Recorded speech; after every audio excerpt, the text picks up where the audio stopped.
안에서의 운명적인 만남. 2017년 중국 창사시. 리우는 오랜만에 데이트를 하기 위해서 영화관을 찾았습니다. 이 영화가 요즘 인기래. 너랑 같이 보게 돼서 정말 좋다. 분위기 좋은 데이트를 위해서 당시 인기인 로맨틱 코미디 영화를 예매한 리우. 영화를 보는 동안 은근슬쩍 손도 잡고 귓속말도 하고 이 리우 커플 사이에는 핑크빛 로맨스 기류가 흐르기 시작했습니다. 그런데 영화가 끝나고 영화관에 불이 켜진 그 순간 당신 뭐야? 내 여자친구한테 무슨 짓이야? 불같이 화를 내더니 한 남성에게 달려든 리우. 두 남성의 난투극으로 영화관은 아수라장이 됐습니다. 뭐예요? 반대쪽에 앉은 남자가 그 여자친구한테 막 뭘 했나? 아 이렇게 막 이렇게 손잡으려고 그러고? 그럼 당연히 화나지. 엄청나게 화나지. 그냥 뭐 곱게 못 넘어가지 사실. 그게 아닙니다. 아니에요? 그게 아니었어요. 뭐라고요? 그렇게 평범한 거면 제가 소개했겠습니까?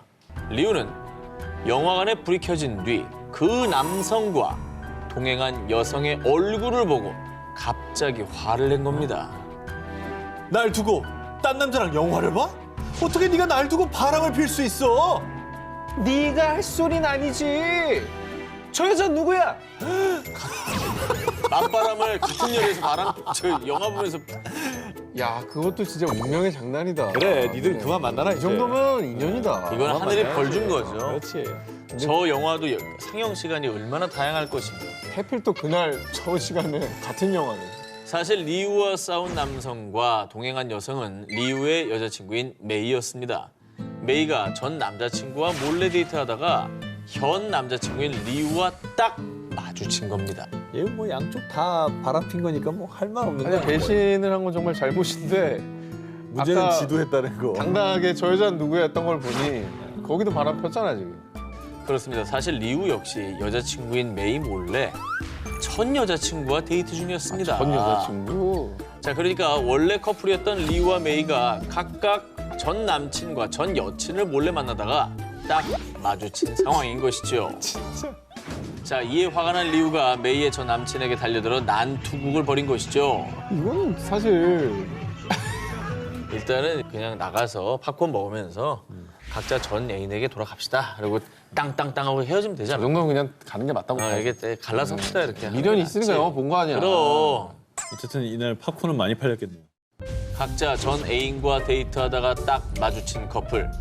몸싸움까지 벌인 걸 보니 사랑이 식은 건 아니었던 것 같습니다. 내가 바람 펴도 넌 절대 피지 마. 과연 이 커플의 운명은 어떻게 됐을까요? 진짜 요즘- 이 가사 딱 맞는다. 요즘 보컬 트레이닝 받는 걸로 알고 있는데. 더 받아야 될 것 같습니다. 콧소리를 제공 못했어요. 체중 감량의 비밀은 뭐뭐.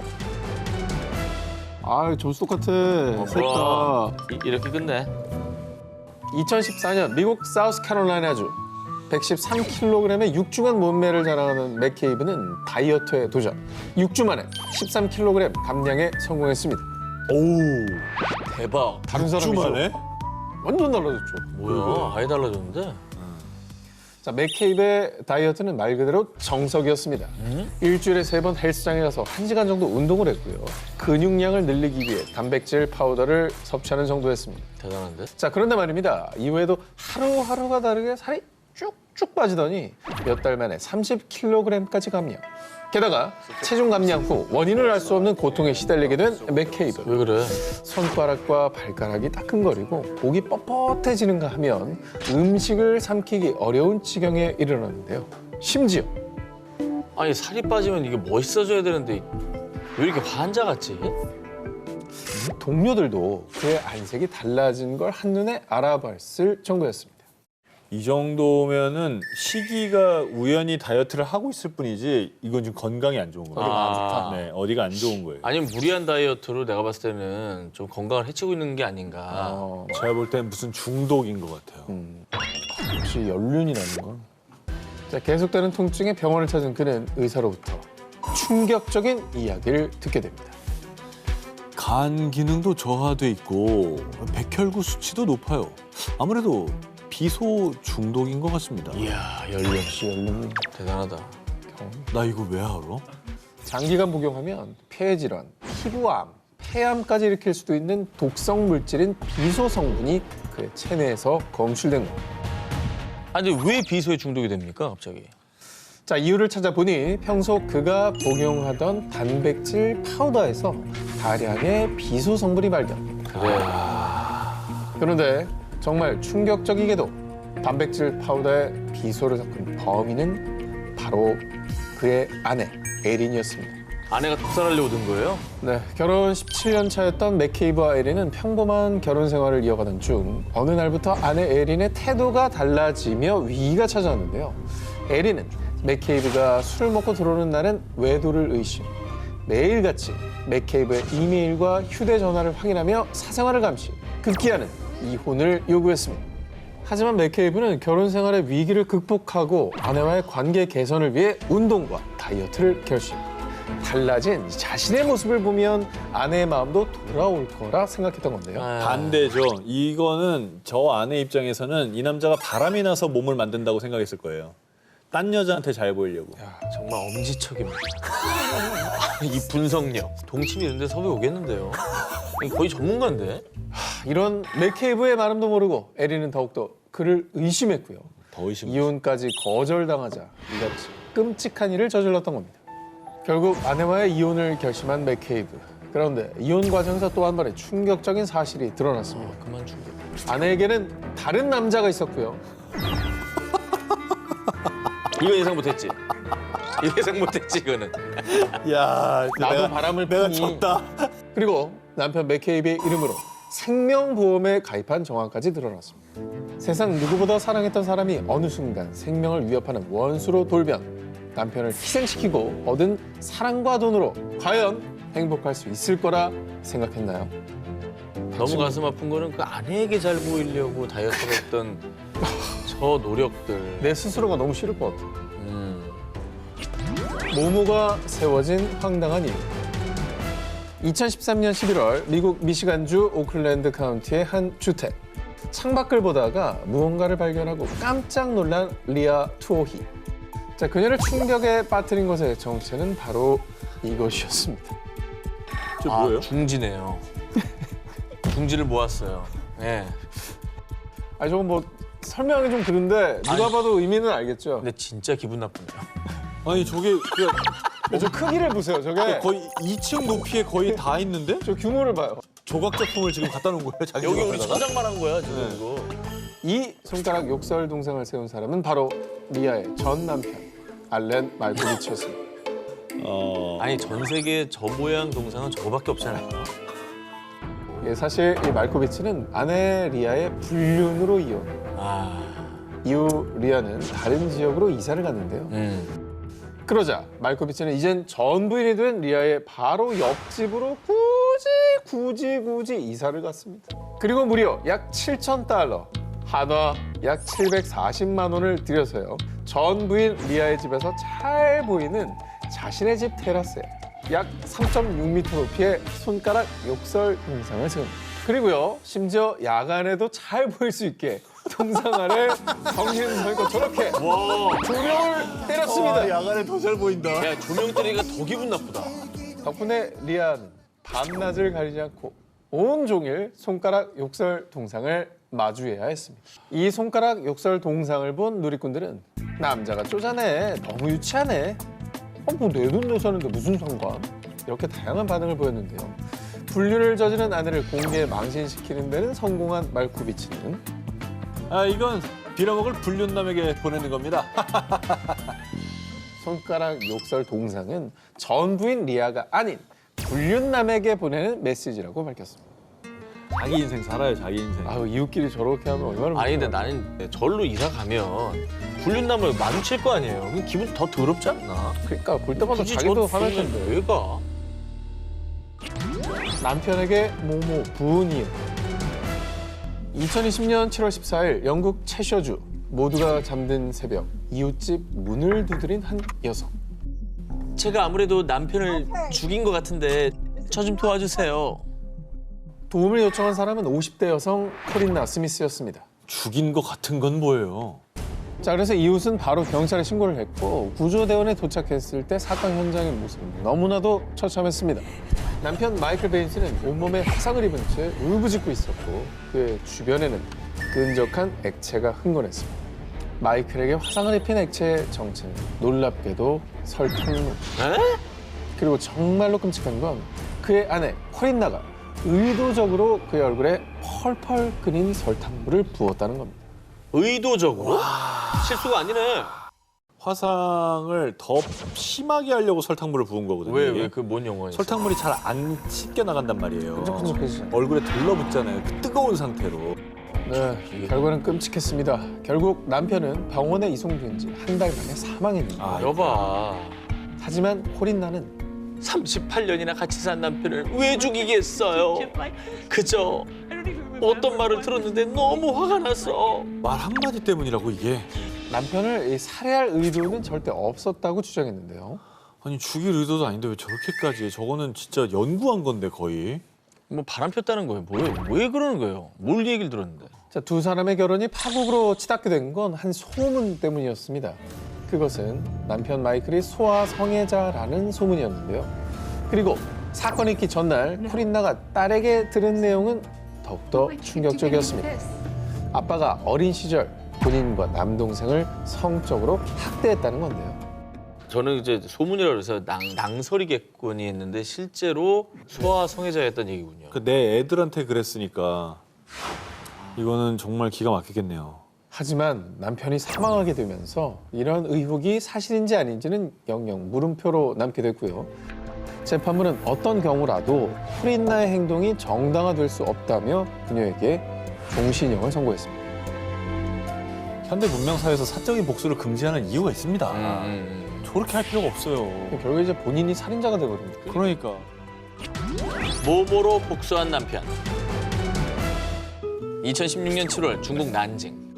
44살 장 씨는 이혼과 사별을 겪은 뒤 지금의 아내 펜과 세 번째 결혼을 하게 되면서 이번만큼은 가정을 꼭 지키리라 결심했습니다. 함께 작은 농장을 운영하며 알콩달콩 미래를 그렸던 두 사람. 자, 그런데 어느 날부터 부인 펜이 생식기의 염증으로 고생하더니 구토와 가슴 통증까지 호소. 결국 병원 신세를 지게 됐습니다. 그녀의 증상을 살핀 주치의는 일종의 독성 물질 중독 증세인 것 같습니다. 혹시 짐작 가는 게 있으신가요? 아 실수로 농약을 아내 몸에 쏟았는데 그것 때문에 중독된 것 같아요. 농약을 쏟았으면 진작 병원에서 그 치료를 받거나 뭐 그 씻어내거나 했어야 되는데. 하지만 어딘가 초조한 듯 의사의 눈을 똑바로 마주치지 못했던 장 씨. 이를 이상하게 여긴 의사는 아내의 목숨이 달린 일이라고 장 씨를 추궁했고 그제서야 그는 사실은 그냥 단순히 아내를 혼내주려다가 그만. 사실 자신이 아내의 속옷에 제초제를 발랐다고 고백했습니다. 이건 또 뭔 소리야. 뭐 혼을 왜 내, 아내를. 아니 제초제를 바르면 그게 혼이나 사람이 죽는 거지 그게. 그래. 사건의 발단은 이랬습니다. 함께 농장을 운영했던 두 사람. 장 씨는 농장 일을 책임지고 아내 펜은 외부 연락 업무를 담당했습니다. 그런데 아내가 SNS로 사람들과 대화하는 것에 재미를 느껴 점점 남편을 등한시하기 시작. 이에 장 씨가 불평을 토로하며 두 사람의 갈등이 시작됐습니다. 장 씨는 SNS 채팅에 흠뻑 빠진 아내가 바람을 피운다고 생각해 분노. 아내를 혼내주겠다며 잡초를 뽑고 남은 제초제를 아내의 속옷에 뿌렸던 것이죠. 심지어 장 씨가 사용한 제초제는 해독제도 없는 맹독성 제초제였다고 합니다. 아내의 염증이 심각해질 동안 자신의 잘못을 숨겼던 장 씨. 결국 아내는 치료 시기를 놓쳐 사망하고 말았습니다. 사망했네 진짜로. 결국 장 씨는 고의적 상해죄로 징역 12년형을 선고받았습니다. 이게 왜 상해죄야 살인죄가 아니고? 한순간의 잘못으로 아내를 잃은 장 씨는 참회의 눈물을 흘리며 후회했지만 그들이 꿈꿨던 행복은 이미 돌이킬 수 없게 되어버렸습니다. 너무 슬프다 이거. 모모와 함께 돌아온 남자. 2018년 미국 유타주. 47살 남성 드웨이는 부부싸움 후 집을 나선 뒤 아들에게 전화를 걸었는데요. 아들, 아빠 오늘 집에 가니까 엄마한테 집에 있으라고 전해줘. 뭐 화해하려고 뭐 이벤트 뭐 이런 거 준비한 건가요? 뭐 마지막이든 아니든 어쨌든 진지하게 대화를 한번 하기 위해서 자리를 마련해 달라 이런 부탁이잖아. 그런데 말입니다. 곧장 집으로 향한 유드는 상상을 초월하는 너무도 충격적인 짓을 벌이고 맙니다. 안 돼. 바로 경비행기를 타고요. 자택을 향해 그대로 쾅 돌진. 유드의 집은 순식간에 초토화, 화염에 휩싸였습니다. 야, 근데 아내를 집에 있게 한 다음에 저렇게 했다는 거는 죽이려고 한 거잖아요, 지금. 그죠?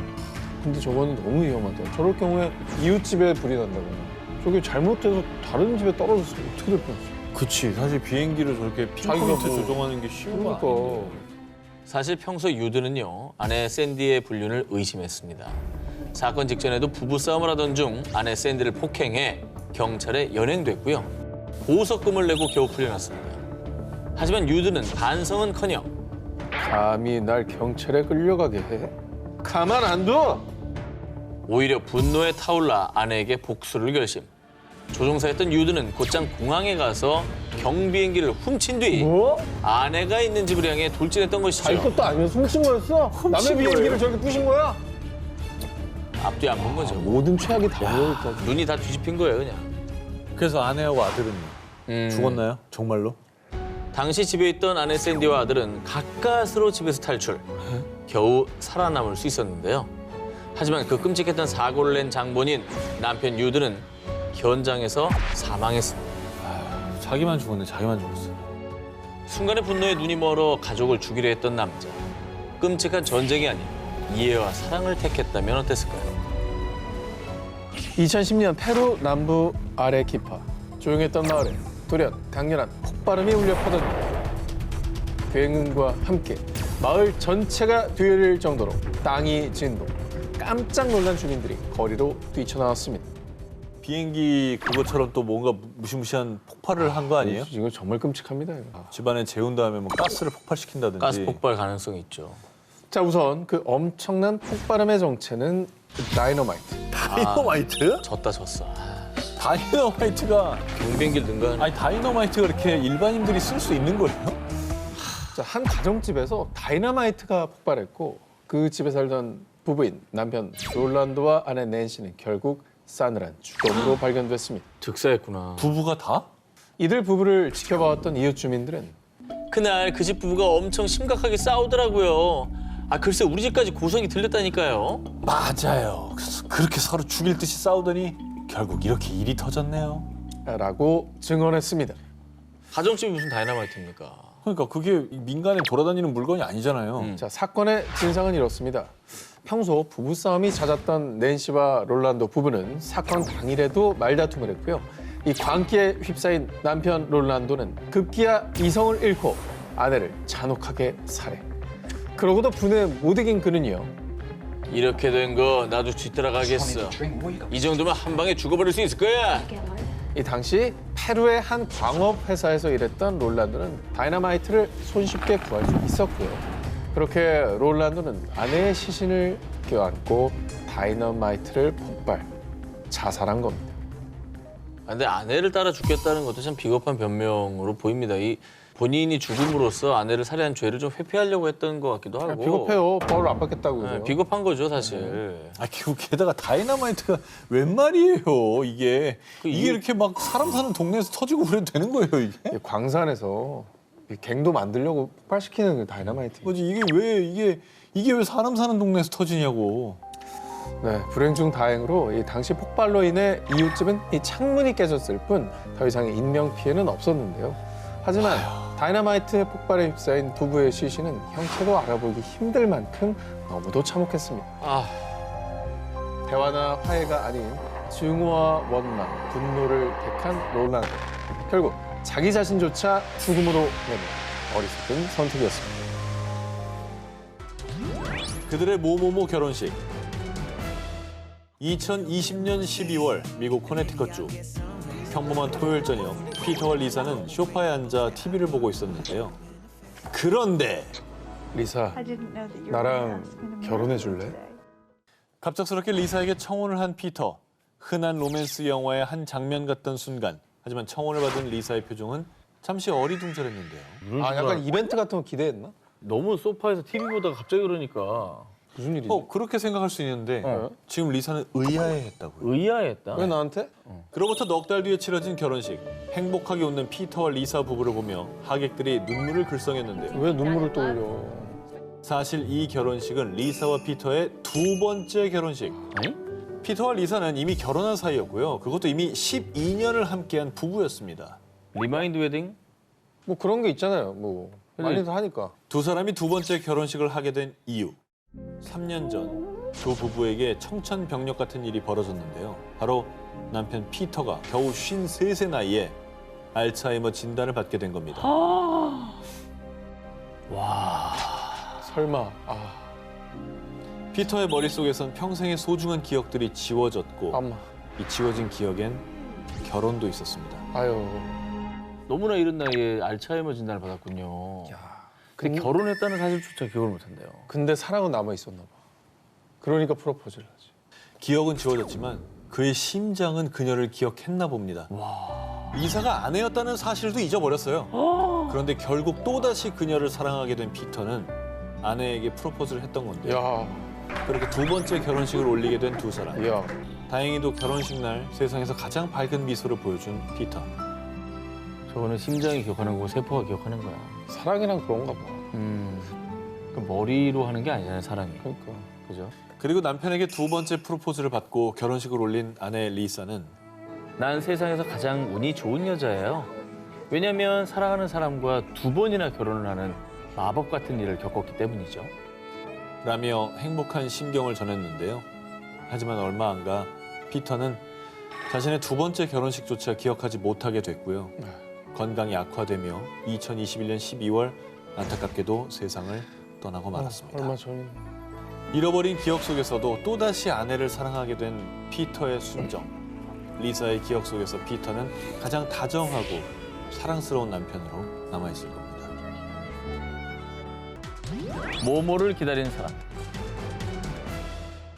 2017년 브라질 디아스 자코브와 올리베이라는 사람들의 축복 속에서 약혼식을 거행, 평생 함께할 것을 약속하며 사랑을 맹세했습니다.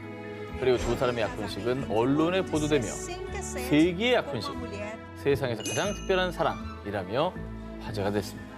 보통 색이란 말 이렇게 쉽게 쓰는 게 아닌데.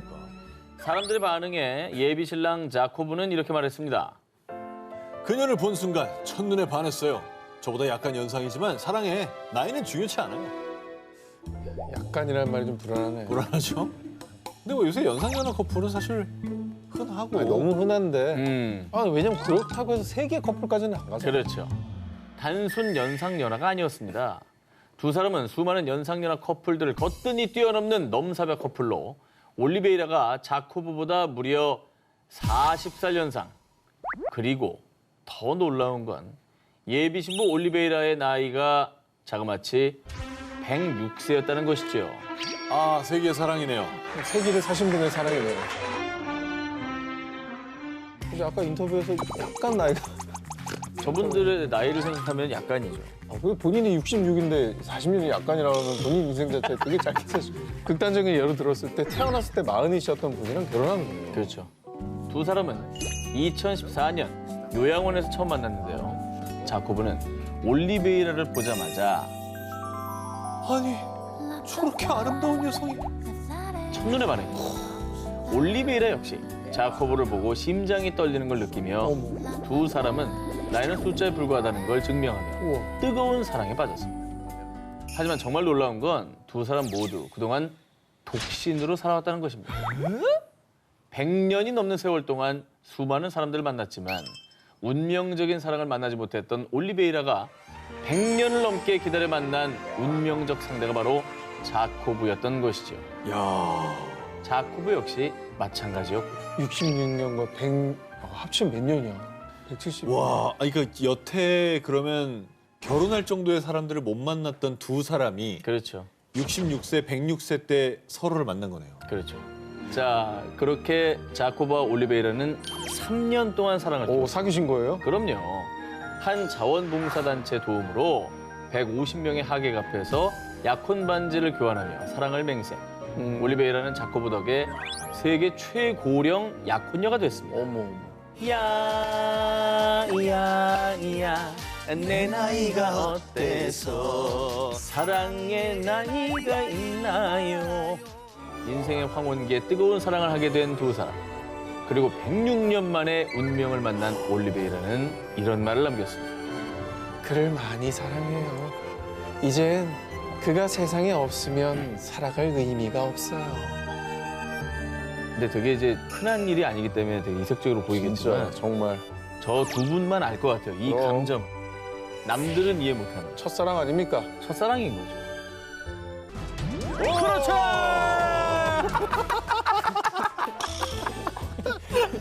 아니 무슨 뭐 월드컵 우승했어요. 그때만큼 기쁘네. 아, 태국에 사는 여성 사라는 온라인 채팅을 통해 만난 남성 세바와 서로 호감을 느끼며 썸을 타고 있었습니다. 하지만 두 사람에겐 큰 장애가 있었으니 사라는 태국, 세바는 이탈리아. 무려 8,700km에 달하는 물리적 거리였습니다. 자, 하지만 유난히 말이 잘 통했던 두 사람에게 거리는 중요하지 않았습니다. 온라인 채팅과 영상 통화를 하며 점점 가까워진 두 사람. 그러던 어느 날 사라, 나 말 못한 게 있는데 사실 나 가난한 청소부야. 그게 뭐가 어때서? 돈이 뭐가 중요해? 마음이 중요하지. 이 사라는 자신이 가난한 청소부라고 고백한 세바에게 조건 따윈 중요치 않다라고 용기를 줬고요. 이에 감동한 세바는 사라에게 더욱더 fall in love. 두 사람은 장거리에도 불구하고 서로를 의지하며 사랑을 키워나갔습니다. 요새 랜선 커플이 진짜 많나 보네요. 그렇죠. 네, 오늘만 해도 지금 몇 번 나왔는데 근데 뭐 사실 뭐 말만 잘 통하면 뭐 직접 뭐 만나지 않더라도 충분히 가능하죠. 마음 키워나가기는. 네, 그렇습니다. 가난한 세바는 사라를 만나러 태국에 가기 위해 열심히 돈을 벌고 있다고 저렇게 청소하는 인증샷을 보내기도 했고요. 사라는 이탈리아까지 꽃다발 선물을 보내며 그를 응원했습니다. 이렇게 애틋한 사랑을 나눈 두 사람이었지만 사실 세바는 사라에게 감춰둔 비밀이 있었습니다. 뭐야, 또 비밀 또 있어? 청소는 청소인데만 자기 건물 청소하고 있고 이런 거 아니에요? 알고 보니 막 간물주. 예. 내 건물 너무 많아서 청소하기가 너무 힘들어. 뭐 이러는 거 아니에요, 설마? 사라, 미안해. 나 사실 너 속였어. 나 청소회사 직원 아니고 사실 우리 아버지가 회사 대표야. 난 그 아들이고. 맞네. 네, 그렇습니다. 본인 건물일지도 몰라요. 네. 그럴 수 있죠. 사실 세바는 가난한 청소부가 아닌 부잣집 금수저 도련님이었던 겁니다. 근데 왜 그럼 저 사진을 보내고 속인 거예요? 나 속이는 마음이 확 이해가 될 것 같아요. 왜? 그러니까 만약에 저 사람 상황에서는 저 사람이 만약에 그 주변에서 다 알만한 그런 부자였다면 아하. 그동안에 만난 사람들은 나를 볼 때 나뿐만이 아니라 내 아버지나 이 집안을 봤을 것이다. 그냥 오로지 나만의 나를 어떻게 봐주나를 보고 싶었던 것 같기도 해요. 정확한 분석입니다. 아, 그래요? 아하. 오. 역시 드라마 본 효과가 있어요. 그럼요. 드라마 많이 보거든요. 드라마에도 흔히 나오는 그런 스토리 아니겠습니까? 네네. 그동안 항상 그의 재력만 보고 접근했던 많은 여성들에게 상처를 받아왔던 세바. 자신의 재력과 상관없이 이 나만을 사랑해주는 사람을 원했던 건데요. 자, 그런데 사라가 조건을 따지지 않고 자신을 진심으로 사랑해줬고 세바 역시 그녀에게 진정한 사랑을 느끼게 된 겁니다. 자, 결국 세바는 사라를 만나기 위해 태국에 왔고요. 서로에게 진실한 사랑을 느낀 두 사람은 해피 엔딩. 와. 100년 가약을 맺었습니다. 호호. 네, 결국 사랑을 완성하는 건 재력이나 조건이 아닌 두 사람의 마음이라는 걸 보여준 사연이었습니다. 이야. 정말 사라는 전혀 몰랐나요? 정말 사라가 몰랐었던 거면 좋겠다. 자꾸 진짜 그렇게 제발, 진짜. 몰랐을 거예요. 자꾸 그렇게 생각하지 마요. 아, 제발. 요즘에 너무 서치가 쉬우니까. 근데 저 남자는 참 지금 현재 마음이 너무너무 좋을 것 같아요. 그렇죠, 행복하죠. 정말 나를 사랑해주는 사람을 찾은 거지. 그러니까 전쟁터에서 만난 모모. 2022년 우크라이나 포탄으로 초토화된 수도 키이우 인근 긴장감이 흐르는 전쟁터에서 두 군인이 마주쳤는데요. 아니, 당신이 왜 여기에? 이럴 수가. 믿기지가 않아요. 두 군인이 만나자마자 깜짝 놀란 이유. 우크라이나군 소속인 두 사람은 사실 무려 7년 전 돈바스 전쟁터에서 처음 만났었는데요.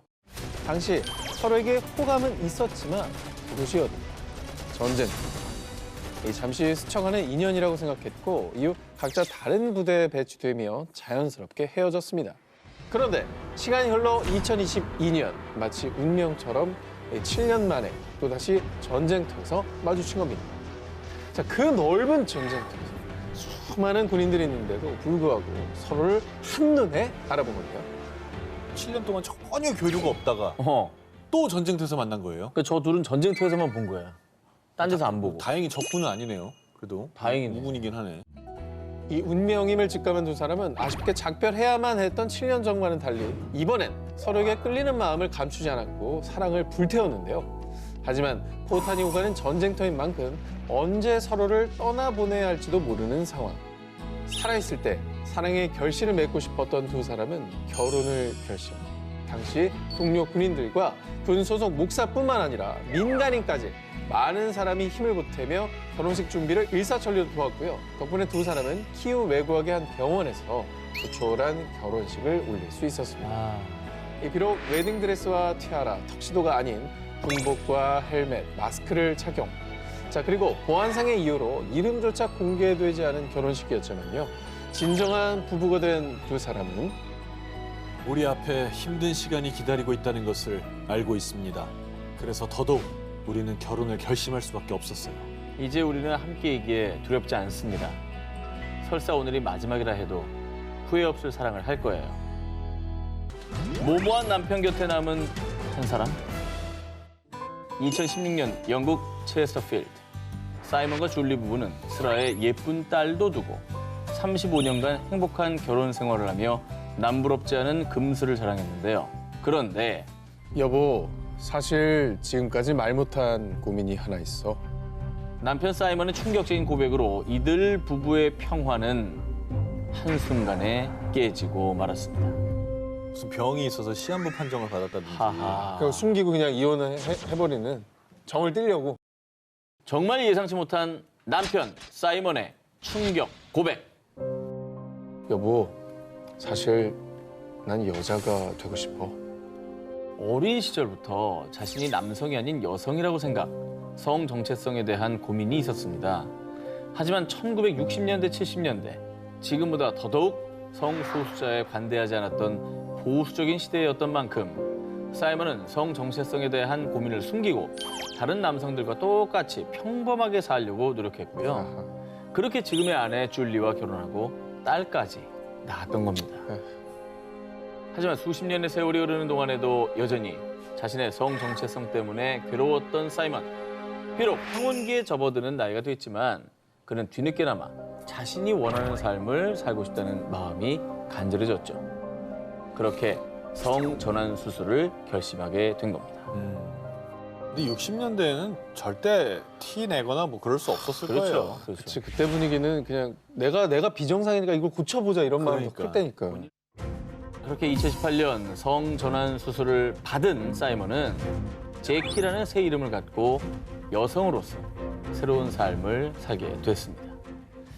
하지만 제키를 받아들이지 못했던 여러 지인들은 그에게서 등을 돌렸고요. 갑자기 여자가 된 아빠의 모습에 충격을 받은 딸 엠마 역시 의절, 제키를 받아들이지 못하는 이들이 많았습니다. 그러니까 딸의 마음도 정말 이해는 가는 거지. 그치. 이해가 가요. 나는 왜 태어난 거지? 생각할 수밖에 없어. 그렇죠. 아니 갑자기 어떻게 받아들여요? 그럼. 이렇게 어려운 상황에서도 제키의 옆을 묵묵히 지켜준 단 한 사람이 있었습니다. 바로 35년 동안 희로애락을 함께했던 아내 줄리였습니다. 어머. 당신의 남은 삶이 외롭지 않도록 죽을 때까지 내가 옆에서 힘이 돼줄게. 지금까지 인생의 동반자로 살아왔던 남편을 쉽게 떠날 수 없었던 줄리는요. 이제 여자로 변한 제키에게 베스트 프렌드로 남기로 결심을 합니다. 두 사람은 이제 두 부부에서 현 베프가 돼서 여생을 함께 하고 있다고 합니다. 남편이 내민 모모 손길. 하하. 뭐야? 어떻게 된 거야? 뭐 구조하는 상황인 것 같은데? 이 영상은 지난 3월 중국 장쑤성에서 발생한 화재 현장입니다. 화재가 발생한 아침 결혼 10년 차 부부인 첸 씨와 왕 씨는 탈출을 시도했지만 거세진 불길에 상황이 여의치 않았습니다. 집안으로 들이닥친 불길을 피해 남편 첸 씨가 일단 아내 왕 씨 먼저 발코니 밖에 난간으로 대피를 시켰던 것이죠. 목숨이 위태로운 상황에서도 두 사람은 여보, 걱정하지 마. 이 손 절대 놓지 않을게. 당신은 내가 지켜줄 거야. 당신도 탈출해야 돼. 이러다가 당신 진짜 큰일 나. 서로에 대한 걱정뿐이었습니다. 근데 집안으로 불길이 들이닥쳤으면 진짜 얼마나 무서울까. 그렇죠. 자, 보시면 아시겠지만 아내가 발을 디딘 공간이 너무 좁아서 자칫하다간 추락할 위기. 아내가 걱정됐던 첸 씨는 아내 왕 씨를 안심시키며 아내가 떨어지지 않도록 아파트 안쪽에서 아내를 지켜줬는데요. 그런데 사실 이미 첸 씨의 등 뒤로 거센 화마가 들이닥친 상황. 어머, 저도 까맣게 그을린 거죠. 당시 첸 씨는 온몸이 새까맣게 그을리고 심각한 화상을 입은 상태였습니다. 하지만 첸 씨는 온몸이 불에 타는 끔찍한 고통에도 불구하고 끝까지 아내의 손을 놓지 않았던 것입니다. 아이고. 얼마나 고통스럽겠습니까? 우리 살다가 뭐 뜨거운 주전자 이렇게 비기면 아유. 알잖아요. 자, 얼마 후 구조대가 도착하자 아내 왕 씨는요. 제 남편이 더 많이 다쳤어요. 제 남편을 먼저 구해줘야 돼요. 자신도 연기를 마시고 화상을 입었는데도 불구하고 오로지 남편 걱정뿐이었습니다. 남편 첸 씨는 구조대원이 왕 씨를 구조할 때까지 현장을 떠나지 않고 아내의 곁을 지켰습니다. 아유, 이거 정말 해피엔딩이었으면 좋겠는데. 근데 아까 좀 구조대가 있었잖아요, 그죠? 좀 무사히 탈출하신 겁니까? 구조된 부부는 즉각 병원으로 이송이 됐습니다. 아내 왕 씨는 중상을 입긴 했지만 생명은 지킬 수 있었습니다. 하지만 아내를 살리기 위해 맨몸으로 불길을 막아냈던 남편은 심각한 화상으로 인해 결국 아내와 작별 인사도 하지 못한 채 세상을 떠나고 말았습니다. 목숨을 위협하는 화마 속에서도 서로만을 생각했던 부부의 안타까운 사연이었습니다. 2017년 캐나다 빅토리아의 한 가정집. 두려움에 떨고 있는 한 여성이 남성과 대치 중이었는데요. 난 당신의 남편이에요. 얼른 같이 밥 먹어요. 당신이 제 남편이라고요? 믿을 수 없어요. 약간 살벌한 스토리면 이것도 감금시켜놓고 뭐 납치? 예. 가스라이팅 같은 거 하려는 거 아니야? 계속 그 세뇌시키려고? 사실 두 사람은 펜팔로 처음 만나 1년의 연애 끝에 2016년 행복한 웨딩 만치를 올린 부부입니다. 부부예요? 뭐야? 아내 로라가 사랑하는 남편 브레이든을 알아보지 못한 데엔 가슴 아픈 사연이 있습니다. 때는 부부가 한창 알콩달콩 신혼생활 중이던 2017년. 근무 중이던 로라는 머리 위로 큰 기둥이 떨어지는 사고를 당하고 말았는데요. 아이고. 다행히 목숨은 건졌지만 심각한 뇌 손상을 입어 기억상실증에 걸린 로라. 그녀는 자신이 결혼했다는 것은 물론 남편 브레이든에 대한 기억 자체를 모두 잊어버린 겁니다. 해필 또 그게. 그동안 함께했던 뭐 추억이라든가 감정 이런 건 아예 없는 거네요. 없는 거죠. 저분의 머릿속에는. 정말 하늘이 무너지는 느낌이었겠네. 그렇죠. 기억을 잃은 로라로선 남편 브레이든의 사랑한다는 말조차 너무 낯설었고 두려운 마음마저 들었던 건데요. 그런 아내의 혼란스럽고 차가운 행동에 가슴이 찢어진 브레이든. 하지만 사랑하는 아내를 잃을 수 없었던 브레이든은 포기하지 않았습니다. 비록 아내는 기억을 잃었지만 자신의 진심을 다시 고백하기로 결심. 안녕 로라. 오늘도 넌 아름답네. 네가 좋아하는 꽃 사다 놨으니까 향기도 맡아보고 좋은 하루 보내. 브레이든은 기억을 잃은 로라를 배려해 마치 처음 연애를 시작할 때처럼 서두르지 않고 천천히 사랑의 감정을 담은 편지를 매일 로라에게 건넸는데요. 그렇게 브레이든의 진심 어린 사랑 고백은 무려 2년이나 계속됐습니다. 우와. 이야, 그리고 결국 정말 한결같네. 이 남자 어떤 사람일까? 사고 전 기억을 온전히 찾지 못했지만 브레이든이라는 남자가 궁금해진 로라가 먼저 데이트를 신청. 그렇게 두 사람은 세 번째 데이트 만에 정식 교제를 시작했고요. 알콩달콩 사랑하다가 브레이든은 로라에게 두 번째 청혼. 와, 그렇게 처음 결혼하고 4년 만인 2020년 두 사람은 재혼 아닌 재혼을 하게 됐습니다. 우와. 허허. 큰 고비를 이겨내고 두 번의 사랑의 결실을 맺은 부부. 두 사람은 어쩌면 돌고 돌아 결국 이어질 운명은 아니었을까요? 4위를 공개합니다. 자! 그나마. 2017년 중국 난징 결혼식을 올리게 된 다첸과 산하오는 2004년 같은 중학교 같은 반 친구로 만났습니다. 다챙, 나 너무 좋아하지 마. 그게 뭔데? 나 너무 좋아하지 말라고. 근데 너 너무 느끼하다. 그거 어떻게 하는 건데? 저 외모랑 맞는 목소리가 아니잖아요. 아니 근데 아니에요. 왜 이렇게 중학생이 느끼해요? 진정한 직직남입니다. 근데 약간 보니까 여성이 약간 이렇게 남자를 좀 좋아하는 느낌? 그래요? 좀 더. 예. 두 사람은 만나자마자 콩깍지 콩깍지 사랑의 콩깍지를 장착. 학생들의 연애답게 문자 메시지나 쪽지를 주고받으면서 노래를 목으로 불러요. 코로 부르지 말고. 여기서 돈 나네. 쪽지를 주고받으면서 풋풋한 사랑을 키워나가 13년 뒤 결혼까지 하게 됩니다. 야, 저거 물건도 다 간직하고 있었어? 대박이다. 근데요, 저희가 오늘 너무 많은 기사를 봤어요. 30년을 만난 분도 봤고. 이게 약간 약한 것 같은데. 약하면 왜 5위겠습니까? 5위까지 오기는 좀 부족합니다. 그래요? 그러니까 여기서 뭐가 하나 더 나와야 되는데 뭐가 있어야 돼요. 이러고 자. 헤어졌다가 다시 연결된다든지 두 사람이 운명일 수밖에 없는 이유. 너도 그 병원에서 태어났다고? 나도야. 어머, 우리 같은 애, 같은 곳에서 태어난 거야?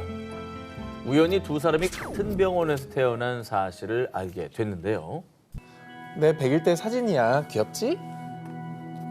사나오, 우린 운명이 틀림없어. 이것 봐, 나도 너랑 같은 사진관에서 100일 사진을 찍었어. 자, 태어난 병원뿐 아니라 100일 사진을 찍은 사진관도 같았고요. 여기서 하나 정도 더 나오면 좋아요. 나도 수저우 유원지에서 너랑 비슷한 옷 입고 사진을 찍었었어. 대박, 우린 늘 함께였구나. 자, 어릴 적에 두 사람은 같은 시기에 같은 수저우 유원지를 방문했는데 오. 보이시죠, 저 사자. 마치 드레스 코드를 맞춘 것 마냥 두 사람 모두 빨주노초 파는 그 많은 색 중에 노란색 옷을 입고 같은 곳에서 보란 듯이 사진을 찍었던 것이죠. 보다 마치 형제 같겠다. 형제나 자매. 왜 같은 데서 놀러 다니니까 똑같은 사진 계속 나오잖아요. 형제 아니야?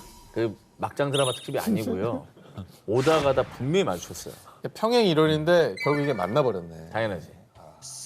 따첸과 사나오는 서로를 알지 못했던 순간에도 늘 함께였다는 사실에 감격을 했습니다. 남은 시간까지 평생을 함께하자고 약속. 결국 13년의 연애 끝에 2017년 결혼식을 올렸습니다. 별처럼 수많은 사람들 그중에 그대를 만나 꿈을 꾸듯 서로를 알아보고 워홀로. 야, 전기자 보컬 트레이너 진짜 고생 많이 한다. 노래 붐한테 배워요? 붐이 나한테 배워요. 아 그래? 수많은 사람들 사이에서 같은 시간을 나누다 서로를 알아본 두 사람. 그 모든 것이 운명이고 기적 아니겠습니까? 대단한 운명이다. 사랑과 전쟁 3탄 운명 같은 사랑 19 4위 공개합니다. 크리스마스 선물이 모모한 운명. 2000년 12월 25일 미국 아이다호에 거주하는 7살 소년 타일러 울프는 크리스마스를 맞아 가정 형편이 어려운 친구들에게 선물을 하기로 결심. 한 자선단체를 통해 자신이 갖고 있던 학용품과 장난감 그리고 자신의 사진 한 장도 함께 선물 상자에 담아 전달했습니다. 되게 좋은 아이네. 그리고 선물 받은 친구가 얼마나 또 좋았을까요, 그죠? 귀한 장난감. 그렇죠. 그리고 9년의 세월이 흘러 어느 날 울프는 누군가로부터 SNS 친구 요청을 받았습니다. 누구지? 난 모르는 사람인데. 친구 신청을 잘못 누른 건가? 낯선 이름이었기에 울프는 친구 요청을 거절. 하지만 2년 뒤 또다시 같은 사람이 친구 요청을 걸어오자 무슨 영문인지 궁금했던 울프는 친구 요청을 수락했습니다. 그러자 울프에게 전해진 메시지 한 통. 안녕하세요.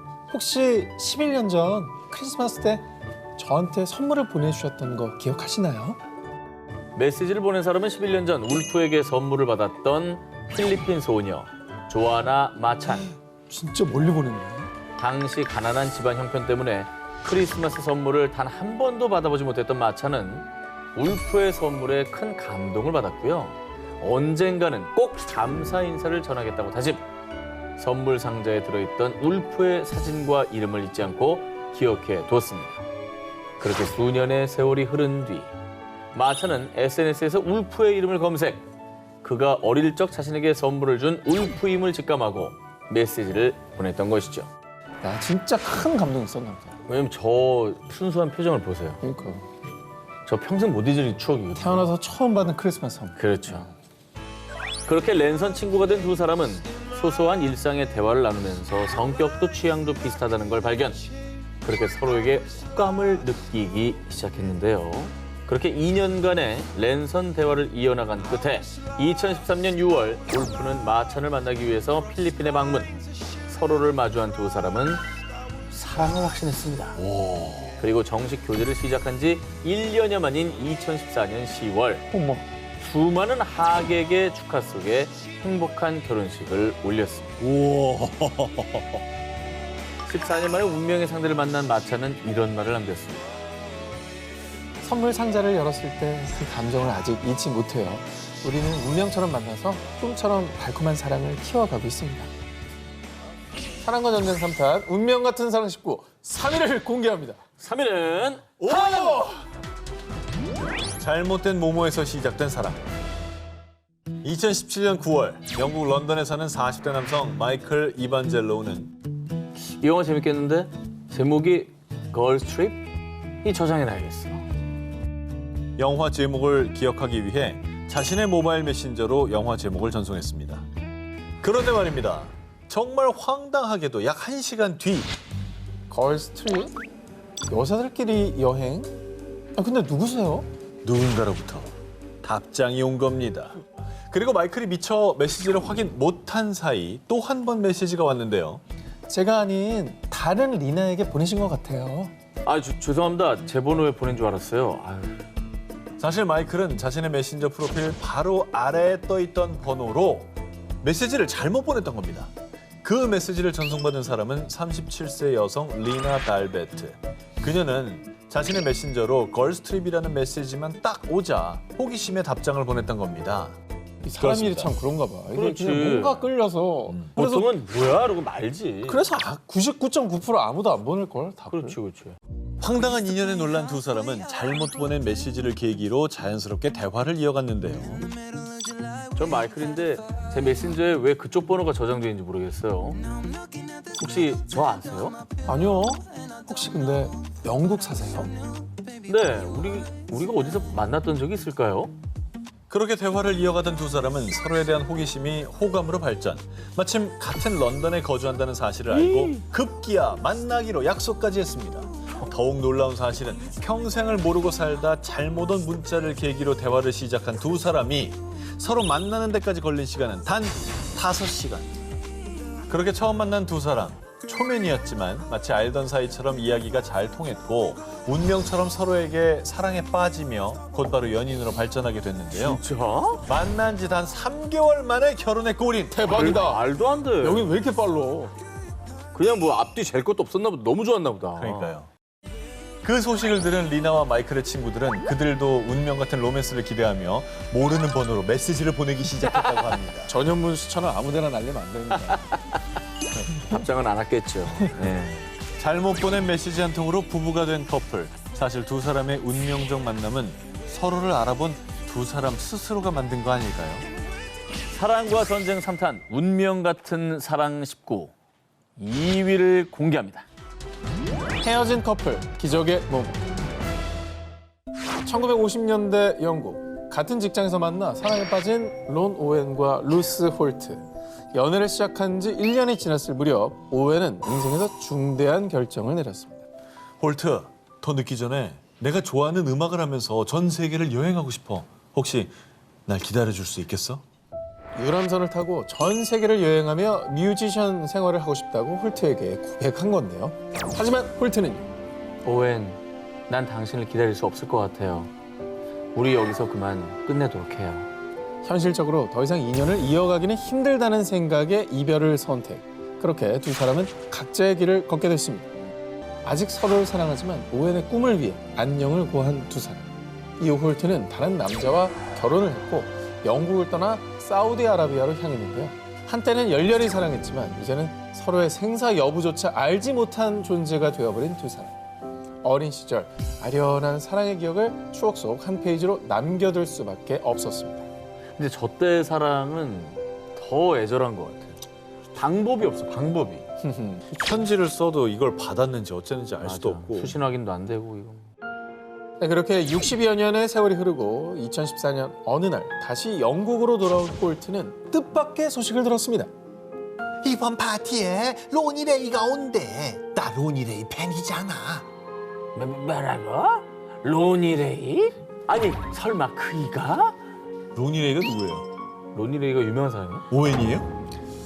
그렇습니다. 사실 로니 레이는 오웬이 가수로 활동하며 사용한 예명입니다. 무려 60년의 세월이 흘렀지만 오웬의 예명을 기억하고 있던 홀트는 혹시나 하는 마음에 파티 주최자를 찾아가 로니 레이에 대해 물었고요. 곧 자신의 첫사랑 오웬이 맞다는 사실을 확인하게 됩니다. 말도 안 돼. 더욱더 놀라운 건 홀트가 거주하는 주택 단지에 오웬이 살고 있었던 겁니다. 말도. 와. 두 사람이 재회하기 불과 2주 전에 정말 우연히 오웬이 그곳으로 이사를 왔던 건데요. 아, 자, 그렇게 두 사람은 무려 60년 만에 기적의 재회를 했습니다. 60년이래. 사실 홀트는 오래전에 이혼. 그리고 정말 다행히도 오웬은 그때까지 싱글이었습니다. 싱글? 아. 야, 뭐 정말 혹시나 하고 만날 수도 있다라고 생각을 했을까요? 그런 생각 안 했을 것 같아. 아까 안 했을 것 같은데. 어쨌든 뭐 기적적인 상황 아니겠습니까? 그러네요. 무려 60년 만에 재회한 두 사람은 다시 사랑이 불타오르며 남은 평생을 함께하기로 약속. 2018년 9월 먼 길을 돌고 돌아 이 황혼의 문턱에서 결혼식을 올리며 사랑의 결실을 맺었습니다. 멀리 돌아오셨네요. 멀리. 사랑과 전쟁 3탄 운명 같은 사랑 19, 18위와 1위 헤드라인 공개해 주세요. 2010년 미국 신부 데지레와 신랑 헨리의 결혼식이 열렸고요. 이날 축사는 고등학교 때부터 두 사람의 절친이었던 브라이언트가 맡았습니다. 그런데 축사를 하던 친구 브라이언트가 갑자기 저는 사실 데지레에게 첫눈에 반했어요. 그녀를 항상 사랑해왔습니다. 이거 뭐야? 이거 아니 술 취했다고 이거 그냥 막말이네. 작사를 내버렸네. 아니 친구 축사하러 결혼식을. 그러면 베스트 프렌드잖아. 그러면 안 되지. 자, 결혼식 중인 신부에게 사랑을 고백. 브라이언트의 충격 발언에 결혼식장은 정적이 흘렀습니다. 술에 취해 고백한 브라이언트를 향해 신부 데지레는 의미심장한 미소를 지어 보였습니다. 그러자 브라이언트는요. 근데 저는 사실 두 사람 모두 사랑해요. 친구들아 결혼 축하한다. 신랑 신부의 결혼을 축하했고요. 이에 하객들은 술에 취한 친구의 짓궂은 장난이라 여기며 모두들 웃어넘겼습니다. 사실 브라이언트의 취중 고백은 100% 진심. 데지레를 처음 만난 고등학생 시절부터 그녀를 짝사랑했는데요. 하지만 데지레의 옆은 자신이 아닌 친구 헨리의 자리.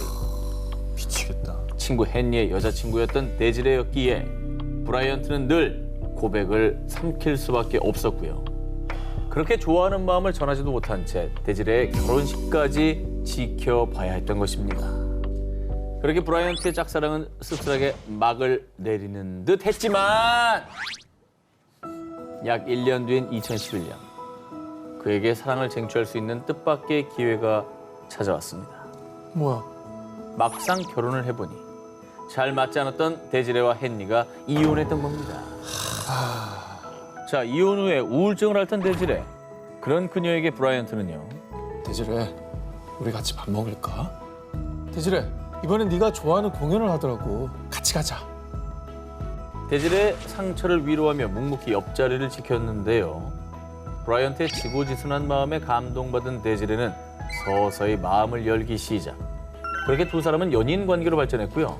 2012년 브라이언트는 그토록 사랑하던 데지레와 결혼! 이제는 어엿한 네 남매의 부모가 되어 행복하게 살고 있다고 합니다. 지고지순한 사랑이 결국 통했네요. 그러게. 너무 아름답다. 2007년 미국 17살 소년 케빈에게 전화 한 통이 걸렸는데요. 그리고 얼마 뒤 전화를 끊은 케빈은 통화를 한 친구 블레이크가 운명이라고 확신. 갑자기? 언젠가 블레이크에게 프로포즈하겠어. 블레이크와 결혼까지 결심했습니다. 17살 때 통화 잠깐 하고 나서? 뭔 소리야? 자, 사연은 이렇습니다. 2년 전 중학생 때 여름방학 캠프에서 블레이크와 처음 만난 케빈. 그녀는 낯가림이 심했던 케빈에게 먼저 다가와줬고요. 두 사람은 친구가 됐는데요. 캠프가 끝난 후 각자 학교에 다니면서 연락이 두절됐지만 케빈의 마음 한켠엔 늘 블레이크가 있었습니다. 그렇게 시간이 흘러 17살이 된 케빈. 그는 학업 스트레스와 가족 간의 갈등으로 심각한 우울증을 앓았는데요. 그러다 결국 유서를 쓰고 극단적인 선택을 하려 한 케빈. 에휴, 안 돼. 너무 어려워. 그러니까.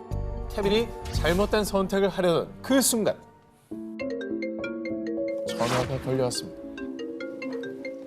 케빈, 나 블레이크야. 그냥 왠지 너와 얘기하고 싶어서 전화했어. 1년 만에 걸려온 블레이크의 전화. 케빈의 상황을 알 리 없는 블레이크는 해맑게 안부를 물었는데요. 평범한 대화였지만 오랜만에 누군가의 다정한 관심을 받는다는 생각에 울컥한 케빈. 아무렇지도 않게 그냥 뭐해? 밥이나 먹자. 이 전화가 더 의미가 있다고 하더라고요, 사실은. 그러니까요. 너무 작정하고 막 위로하는 것보다는. 근데 그 전화를 정말 알맞은 타이밍이었네요. 그러니까. 운명의 시간, 운명의 타이밍처럼. 따뜻한 블레이크의 목소리에 케빈은 힘겹게 자신의 상황을 털어놓았습니다. 진심으로 걱정하며 케빈이 나쁜 생각을 하지 않도록 설득한 블레이크. 그 따뜻한 위로와 응원에 결국 케빈은 마음을 굳게 다잡았습니다. 네, 그렇게 블레이크의 전화 한 통으로 인생이 바뀐 케빈. 두 사람은 이후에도 계속 연락을 주고받았고요. 그녀에게 위로받으며 평범한 일상을 찾은 케빈은 자신의 목숨을 구한 블레이크에게 10년 뒤 청혼하기로 결심. 이후 블레이크에게 오랜 진심을 고백한 결과 두 사람은 연인으로 발전했고요. 야. 10년이 지난 2016년 케빈이 다짐했던 대로 두 사람은 행복한 웨딩 마취를 울렸습니다. 은인이네, 은인. 은인이 연인이 되네. 그죠? 어쩌면 생애 마지막이 될 뻔했던 순간에 한 줄기 빛처럼 찾아온 사람. 세상을 밝혀주고 삶의 이유가 되어주었기에 사랑할 수밖에 없는 운명이었습니다. 자, 오늘의 데스크 작가이자 연애 심리 전문가 박진진님 영상으로 만나보겠습니다. 안녕하세요. 네, 안녕하세요. 네, 안녕하세요. 네, 저희 기사들에 대한 총평을 부탁드리겠습니다. 운명이란 단지 드물고 특이하다고 해서 운명이 아니라 수많은 사람들 중에서 내가 좋아하는 사람이 그 사람도 나를 사랑하는 것 자체가 대단한 우연이자 운명이 아닐까 생각했습니다. 이런 사람들을 보면서 사랑이야말로 인간이 할 수 있는 가장 위대한 행동이자 아름다운 마음임을 다시 한번 생각하게 되는 시간이 됐으면 합니다. 자, 그럼 오늘의 1위 기사 발표해 주시죠. 오늘 제가 뽑은 1위는요. 운명을 바꾼 그녀의 전화입니다. 예! 절체절명의 순간에 정말 운명처럼 나타나서 손을 내밀어주고 또 그 손을 잡고 내가 다시 세상을 살아갈 힘을 얻었다면 이것이야말로 운명적인 아름다운 사랑의 힘이 아닐까 생각합니다. 이 사연은 사랑이 공감을 넘어서 성장을 할 때 사람의 목숨까지도 구할 수 있다는 것을 보여준 아주 아름다운 사례라고 생각합니다.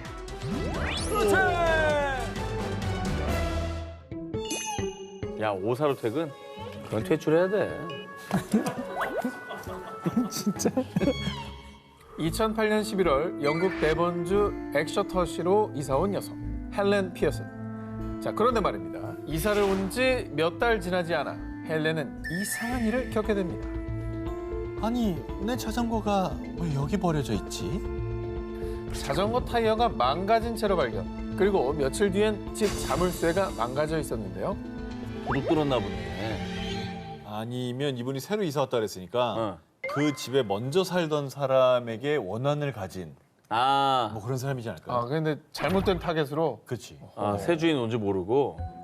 자, 겁이 난 헬렌은 경찰에 신고했지만 경찰은 범죄 사건이 아니라고 판단해 적극적으로 조사에 나서진 않았고요. 그 사이에 상황은 더욱더 심각해졌습니다.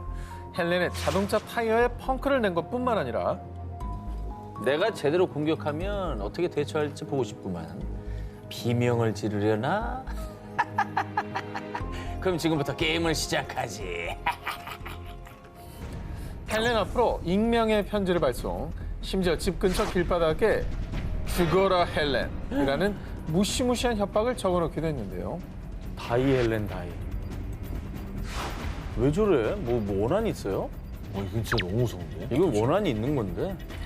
자, 그렇게 장장 5년이 흐르고 2013년 10월 결국 끔찍한 일이 발생하고 말았습니다. 외출한 헬렌을 덮친 한 남성. 그는 흉기로 헬렌의 목과 등, 얼굴을 무려 8차례나 찔렀는데요. 어머머. 정말 다행히도 목격자가 남성을 제압. 헬렌은 간신히 목숨을 구했습니다. 목격자 아니었으면 죽을 뻔했네. 그렇죠. 진짜로.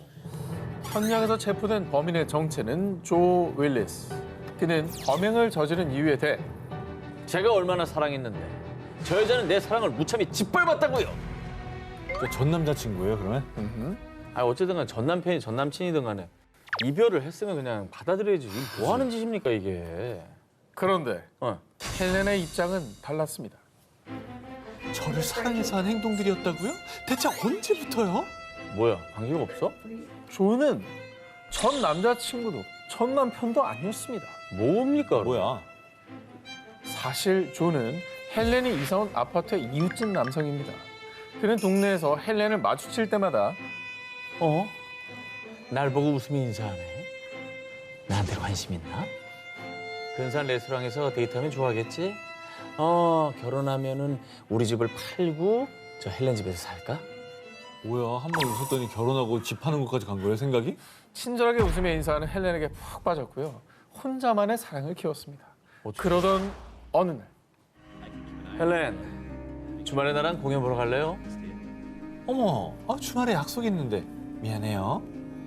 이 한 번의 거절이 끔찍한 스토킹이 시작된 진짜 이유였습니다. 어? 데이트를 거절한 헬렌에게 배신감을 느낀 조는 그녀를 스토킹하기 시작. 무려 5년 동안 지독하게 괴롭히다 결국 살해 시도까지 한 겁니다. 아니, 이러니 애들한테, 주변 사람들한테 친절해라, 웃으면서 얘기해라라고 가르칠 수 있겠냐고. 더욱더 안타까운 사실은요. 헬렌은 스토킹을 당하는 동안 무려 125번이나 경찰에 신고했지만 경찰은 증거가 없다는 이유로 이를 묵살했던 건데요. 결국 살인 미수 혐의로 체포된 조는 무기징역을 선고받게 됐고요. 5년의 지독한 스토킹은 상처만을 남긴 채 막을 내리게 됐습니다. 그 동네 경찰은 직무유기로 처벌 안 받았답니까? 좀 미리미리 수사를 잘했다면 이런 일까지는 그럼요. 없었겠죠. 사랑과 전쟁 사탄, 사랑한 게 죄는 아니잖아 싶고 5위를 공개합니다. 대낮 시장에서 벌어진 일. 2017년 8월 어느 오후 인도 우타르 프라데시주에 위치한 시장에 동생과 들른 15세 소녀 라니아. 그런데 잠시 후 시장은 비명과 함께 아수라장으로 변했습니다. 저기 사람 손목이 떨어져 나갔잖아. 얼른 경찰을 불러. 끔찍한 일이다. 손목이 떨어져 나갔다고요? 손목을 누가 잘랐어? 라니아는 누군가로부터 공격을 당해 손목이 잘려나가는 끔찍한 사고를 당했습니다. 어우, 야, 손목을 왜 잘라? 아니, 도대체 누가 그런 거예요? 왜? 소녀를 공격한 사람은 스토커 비노드 차우라지아. 그는 평소 라니아를 쫓아다니며 끈질기게 괴롭혔습니다. 스토커 비노드는 거절 의사를 밝힌 라니아의 근처를 맴돌며 공포감을 조성하는 것은 물론 심지어 미성년자인 라니아를 성추행하는 파렴치한 짓까지 저질렀습니다. 고작 15세밖에 안 되는 어린 라니아는 몇 달 동안 비노드의 스토킹 때문에 고통과 두려움에 시달려야 했고요. 제대로 외출도 하지 못하며 비노드를 피해 다녀야 했습니다. 벌써부터 화가 난다 진짜. 얼마나 두려웠겠어요. 힘없는 미성년자가 저렇게. 한동안 비노드를 피해 다녔던 라니아. 그런데 시장에 나들이에 나섰다 그만 비노드의 눈에 띄고 만 것입니다. 그날도 비노드가 일방적으로 데이트를 신청하자 라니아는 거절. 이에 격분한 비노드는 근처 가게에서 흉기를 가지고 나와 라니아를 공격한 것입니다. 사람들은 대낮에 그것도 시장 한복판에서 벌어진 스토킹 범죄에 경악했습니다. 아, 정말 무섭다. 아니 근데 네. 사람 많으면 사실 목격자도 있고 주변에 그걸 막아줄 사람도 많을 거잖아요. 근데 네. 저렇게 손목을 절단하게 그냥 놔둘 수 있는 거예요. 자, 뭐 여러분들이 너무 충격에 지금 말씀 못 읽고 있는데 그러면 사람들이 못 도와주면 이제 법에 도움이라도 있지 않았겠느냐라는 의문이 생기죠. 인도에도 스토킹 관련 법이 존재는 합니다. 스토킹 범죄 시 3년 이하의 징역 혹은 벌금이 부과됩니다만 인도 국가범죄기록국에 따르면 평균 55분마다 스토킹 범죄가 발생. 하지만 신고율은 턱없이 낮다고 하는데요. 어린 라니아가 할 수 있는 것이라곤 그저 스토커를 피해 다니는 것밖에 없었습니다. 지금도 많은 사람들이 스토커 범죄에 희생당하고 있는 상황입니다. 사랑과 전쟁 4탄, 사랑한 게 죄는 아니잖아 싶고 4위 공개합니다. 끝나지 않은 그날의 악몽. 2016년 영국 레스터에서 동거 중이던 연인 다니엘 로타리오와 케이티 렁. 그런데 둘의 관계는 그리 순탄치 못했습니다. 평소 질투, 집착이 심했던 케이티. 다니엘이 이성과 간단한 안부 인사만 주고받아도 예민했고요. 심지어 SNS 당장 지워. 나 말고 딴 여자랑 연락하지 말라고 했잖아. 날 사랑한다면 내 이름을 문신으로 새겨. 사사건건 간섭하는 건 물론 무리한 요구까지. 이를 도무지 받아들일 수 없던 다니엘은 화를 냈고 결국 두 사람은 하루가 멀다 하고 말다툼을 했습니다. 뭐 질투야 사람의 본능적인 어떤 감성이긴 하지만 저건 선을 넘네요. 이름을 문신으로 새기라고 강요를 합니까? 자기고 소유욕이지 저건. 문제의 그날도 마찬가지였습니다. 평소처럼 케이티와 말다툼을 하고 잠자리에 든 다니엘. 그런데 시큼한 맛을 느낌과 동시에 두 눈이 흐릿해졌고요. 다니엘은 온몸이 불에 타는 듯한 고통으로 몸부림쳤는데요. 알고 보니 연인 케이티가 다니엘에게 앙심을 품고 곤히 자고 있던 그에게 황산을 뿌렸던 겁니다. 저거 저 다 녹아서 불탄 거 봐.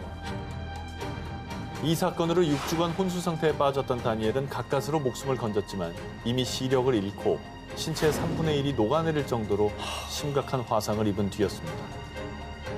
케이티의 범죄가 더욱 극악무도했던 건요. 이게 우발적 범행이 아니란 겁니다. 그래, 악마네. 그녀는 5개월 전에 황산을 미리 구매했고요. 아 정말. 틈을 보다가 사건 당일 소세지에 황산을 붓는 연습까지 하는 치밀함까지 보였습니다. 아니, 저건 사람 아닌 것 같은데? 어? 외계 악마가 온 것 같아, 진짜. 나 이거 사람으로 안 봐. 이게 이런 뭐야? 것만 보고 있으면 어떻게 사람을 만나고 사랑하고 마음을 주고 믿고 신뢰하고 그러니까 하겠어요. 저런 여자인지 모르고 만났을 거 아니야. 결국 KT는 살인 미수 혐의로 최소 17년의 징역형을 선고받았는데요. 와. KT의 비정상적인 집착과 질투 심할에 가여운 희생양이 된 다니엘은 수년이 지난 지금까지도 매일을 고통의 기억 속에서 살고 있습니다. 사랑과 전쟁 4탄 사랑한 게 죄는 아니잖아 싶고 3위를 공개합니다. 경찰서 찾은 목격자의 모모. 2021년 4월 8일 대만. 오토바이로 퇴근하던 20대 여성 정 씨가 실종되는 사건이 발생했는데요. 그런데 다음날 경찰서에 찾아온 한 남자. 어제 사고를 목격했습니다. 제가 구해서 제 차에 태워 잘 보내드렸어요. 사고가 나서 이제 집에 못 들어간 모양이에요. 그죠? 그죠? 사고 목격자일 수 있겠네요. 고마운 분일 수 있죠. 그죠. 그런데 잠시 뒤 정 씨는 병원이 아니라 인근 폐가에서 시신으로 발견됐습니다. 뭐야? 경찰 조사 결과 정말 충격적이게도 목격자라던 50대 남성 황둥밍은 사실 은인이 아닌 뺑소니 가해자였습니다. 뭐? 뺑소니 해놓고 죽인 거야? 와 그럼 목격자 행세를 한 거네. 자기 죄를 덮으려고. 그뿐만이 아닙니다. 더 놀라운 사실은 그의 정체가 다름 아닌 평소 정 씨를 괴롭혀온 스토커였다는 겁니다. 뭐라고? 사건 발생 약 2개월 전인 2021년 2월 스토커 황둥밍은 정 씨가 일하는 휴대폰 가게를 찾았는데요. 아휴. 그곳에서 그는 친절한 정 씨에게 반해 그날부터 추잡한 짓을 벌이기 시작했습니다. 황둥밍은 몸에 손을 대며 성추행하기 일수.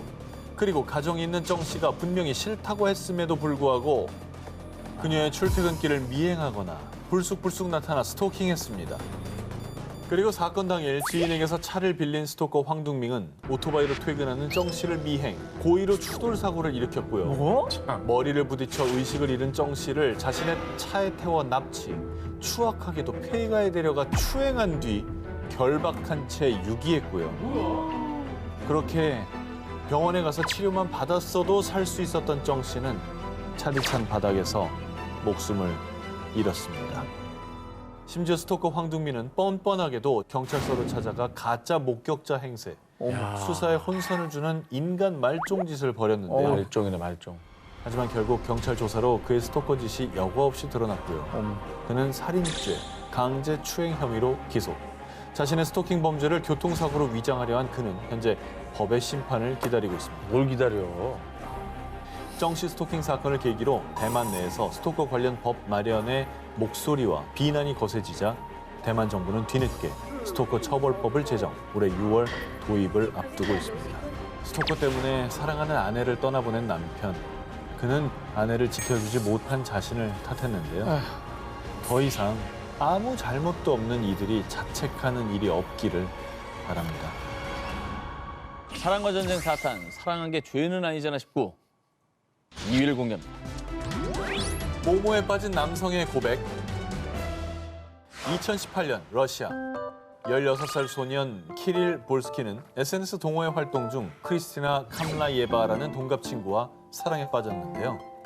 자기야, 내가 얼마나 사랑하는지 알지? 우리 자기 사진만 봐도 너무 좋다. 우리 조만간 꼭 보자. 비록 사는 지역이 달라 랜선에서만 만날 수밖에 없었지만 볼스키의 사랑은 뜨거웠습니다. 요즘 뭐 랜선 연애는 되게 많은 일이니까. 많아요, 예. 좋은 결말도 많이 알려드렸는데 이게 주제가 주제인 만큼.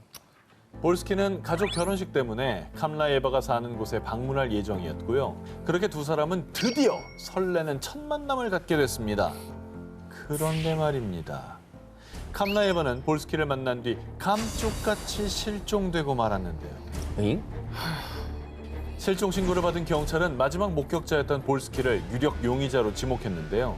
그는 처음엔 혐의를 부인했지만 거짓말 탐지기 검사 결과 볼스키의 알리바이가 거짓으로 드러나며 결국 그는 캄라예바를 살해했다고 실토했습니다. 아니 왜? 왜 죽여? 왜? 사랑하는 사이 아니었어요? 그렇게 어렵게 만나서 왜 죽여요? 왜? 놀랍게도요. 사실 두 사람은 연인 관계가 아니었습니다. 사랑하는 감정을 가진 건 볼스키 단 한 사람뿐. 뭐 어떻게 된 거야? 캄라예바는 볼스키를 그저 친구로 대했지만요. 캄라예바가 너무 좋았던 볼스키는 혼자만의 망상 연애를 시작. 다른 친구를 질투하고 또 자녀 계획까지 세우는 등 마치 자신이 캄라예바의 남자친구라도 된 마냥 망상에 빠졌던 겁니다. 그냥 랜선 친구로 생각했던 것 같은데 상대방은. 그냥 멀리서 오니까 그냥 만나서 뭐 커피 한잔 하려고. 그냥 뭐 그랬나 친구니까. 볼스키는 만날 명분을 만들기 위해서 가족의 결혼식이 있다고 거짓말한 거고요. 그렇게 하바롭스크에서 무려 6,000km 이상 떨어진 멀고 먼 모스크바까지 찾아갔고요. 드디어 캄라예바를 만난 볼스키는 자신의 감정을 당당히 고백했지만 자신의 상상과는 다르게 그녀가 고백을 거절하자 분노를 참지 못하고 잔인하게 살해, 시신을 근처 쓰레기통에 유기했던 겁니다. 어긋난 소유욕과 집착은 결코 진정한 사랑이 아니라는 걸 반드시 명심하길 바랍니다. 사랑과 전쟁 4탄, 사랑한 게 죄는 아니잖아 19, 18위와 1위 헤드라인 또 정 기자님 다 갖고 계신 기사인데요.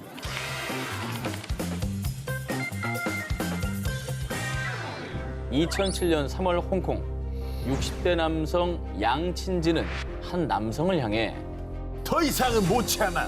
우리 딸 양리쥐안이 이렇게 고통스러워하는 건 다 당신 때문이야. 경고의 메시지를 남겼습니다. 뭔 얘기죠?